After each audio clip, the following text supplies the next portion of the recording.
The evening was warm, the kind of warm that makes you forget about the day and just want to kick back and relax. I sank into the bubbling jets of my brand new jacuzzi finally, some peace and quiet. For the first time in weeks, I felt like I could breathe. The water worked its magic, and I closed my eyes, letting the jets massage away years of tension. I hadn't realized how much I needed this until that exact moment. But of course, peace never lasts. The unmistakable screech of my backyard gate slamming open jolted me out of my moment of bliss.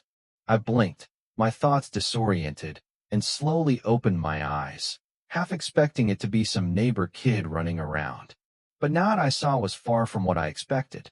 A woman, middle-aged, storming across my lawn. She was dressed in a crisp white blouse, dark slacks, not exactly poolside attire, and her hair, perfectly styled, bounced with each furious step. And she wasn't just walking, she was marching toward me with a mission.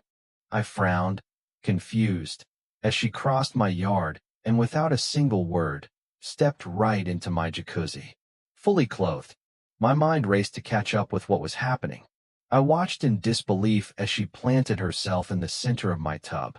The hot water quickly soaked through her expensive outfit, but she didn't care. She was too busy VYing her arms, shouting at me about violating some community standards. I couldn't help but stare. I mean, this was a joke, right? But Nosh was serious. Her voice grew louder, shriller as she jabbed her finger at me, ranting about how I was ruining the entire neighborhood, how I was destroying the aesthetic integrity of our community with my selfishness. I couldn't help but stay calm, that cop instinct kicking in. Years of dealing with the worst of humanity taught me how to stay composed in the most ridiculous situations, and this was the peak of absurdity. Steam rose around her, thickening the air. She didn't even notice how ridiculous she looked standing waist-deep in my jacuzzi in her fully wet clothes, still ranting about violations, property standards, and how she was going to make me follow the rules. I stayed silent, waiting for her to either get the hint or just leave. But she didn't. Instead, she kept going.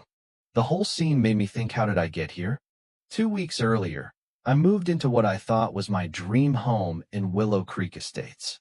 A quiet, suburban neighborhood. Everything I wanted after spending 25 years as an undercover cop, always on edge, always looking over my shoulder. Now, I was ready for some peace. A nice, modest 2-story colonial house. A big backyard that backed up to some woods. Privacy. Quiet. That's all I wanted. And at first, it was perfect. The neighbors seemed friendly. The lawns were all neat and well kept, like something out of a magazine. I was finally starting to feel the weight of the city life slip away. It was supposed to be a fresh start. I was planning barbecues, maybe poker nights with some old buddies. Everything was golden. Until Judith Peton showed up. It started small. My lawn. Apparently, I let it grow too long, half an inch longer than what was acceptable, according to Judith. The notice, of course, came from the Homeowners Association, but I quickly figured out Judith was the one behind it. She'd signed it herself, official-looking letterhead and all. I mowed it down the very same day, not wanting to stir the pot, thinking it was just a fluke. Then came the next complaint. My music, classic rock, to be specific, was too loud while I worked in the garage. It was only 8:30 in the evening, well before the quiet hours I didn't know existed. This time, the note had bright yellow highlights showing exactly where I had violated the guidelines. I was starting to get the picture. Judith wasn't just some neighbor. She was the self-appointed enforcer of the HOA rules. I started hearing murmurs from other neighbors, mentioning her name with fear and irritation. Apparently, she had been on a power trip for years, making everyone's life miserable. At first, I thought maybe I was just overreacting. But then things got worse. Judith's complaints started to escalate. My VYing room curtains? Apparently, they were the wrong shade. My mailbox was 3 inches too tall. The outdoor lighting? Too bright for the neighborhood's ambience. I tried to play nice, fixing everything, even though it all felt like nitpicking. But no matter what I did, Judith found something else to complain about, and it only got worse. One evening, I threw a small barbecue, inviting a few retired colleagues, just a couple of quiet guys who wanted to kick back and enjoy some food. Judith showed up, yin invited. She started criticizing everything: our laughter, the barbecue smoke, even the fact that I didn't have a permit for my grill. My friends exchanged knowing looks. They had dealt with people like her before. One of them suggested I start documenting all this, just in case. At the time, I thought it was a bit much, but I'd come to regret not listening to that advice. Then came the final straw. I had been planning to install a jacuzzi for months, a way to finally unwind after all the chaos of my pre-VYS life. I checked the community guidelines thoroughly, got the necessary permits, and made sure the installation was compliant. It was perfect, placed in the backyard, tucked away behind some shrubs to keep things private. I thought I could finally relax. But Judith didn't think so. Within hours of the installation, she posted photos of my backyard on the neighborhood Facebook page, calling my jacuzzi an eyesore. She went on about how it would ruin property values, how it set a dangerous precedent for future homeowners who might want to make similar improvements. The post got a lot of attention. Neighbors seemed afraid to disagree with her, but there were some supportive comments as well. Some people even voiced their frustration with her, but Judith shut them down with more aggressive responses. That's when I realized this wasn't just a matter of a few complaints. Judith was wielding some serious power here, and she was abusing it. I decided to take action. I installed a security system, high-def cameras, all around the backyard. I wasn't about to let her get away with this anymore. 2 days later, I decided to finally enjoy the jacuzzi. The water was perfect, the evening just right. I grabbed a drink, sank into the warm water, and let the jets do their job. And then, of course, Judith showed up again. This time, she marched right into the jacuzzi, fully clothed, with no regard for the fact that she was completely soaking wet. And once again, she started yelling. She told me I needed to respect community standards and learn my lesson. She was going to teach me a thing or two, apparently. I couldn't believe it. Here she was, fully soaked, standing in the hot water, yelling about property values and how my actions were ruining the neighborhood. I didn't say a word.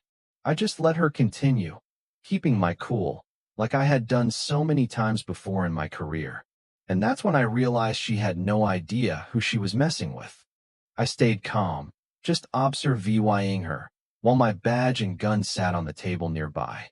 She didn't even notice them, too caught up in her rant. When she finally took a breath, I slowly got out of the jacuzzi and walked to the table. I picked up my badge, letting her see exactly what I was holding. The change in her expression was immediate.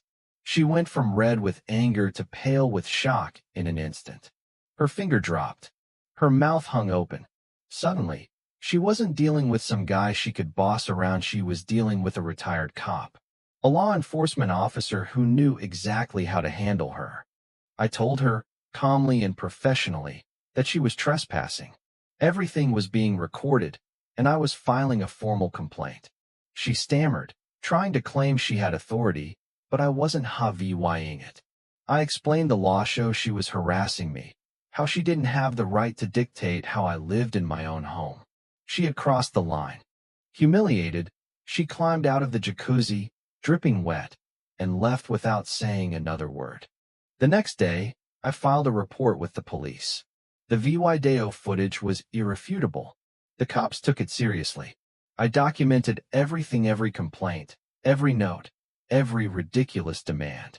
I even reached out to neighbors who had been harassed by Judith, and it didn't take long to realize I wasn't alone. She had been terrorizing everyone for years. It was time to take her down. The Homeowners Association quickly got involved once they saw the evidence. They called an emergency meeting, and I was invited to present the case. Judith wasn't there to defend herself, but her lawyer sent a letter full of threats, claiming I had no right to make these accusations. But by that time, it didn't matter. I had the truth on my side. The meeting was packed. Everyone came forward with their stories of harassment, discrimination, and intimidation. It wasn't just me. It was everyone. Judith had abused her power, and now it was time for her to face the consequences. Judith's reign of terror ended that night. She was banned from the board and forced to face the legal repercussions for her actions. A few weeks later, I got an anonymous apology and expensive bottle of wine with a handwritten note. I never found out who sent it, but it was clear that Judith's actions had caught up with her. As for me, I finally got to enjoy the peace I had been looking for. The jacuzzi was everything I had hoped for, and the neighborhood? It was finally free. What do you think? Was I right to stand up to her? Share your thoughts below, and don't forget to like, subscribe, and hit the bell icon for more stories like this. Let's talk about what happens when you mess with the wrong person and how sometimes justice gets served.